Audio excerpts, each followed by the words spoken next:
delle scuole medie, i ragazzi della ragioneria, i genitori, le istituzioni, tutti insieme per un validissimo motivo.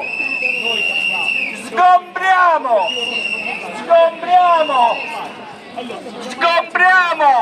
quelli che dicono il comitato non vuole la tecnologia. Come si fa senza intendere? Spartiamo questo mito.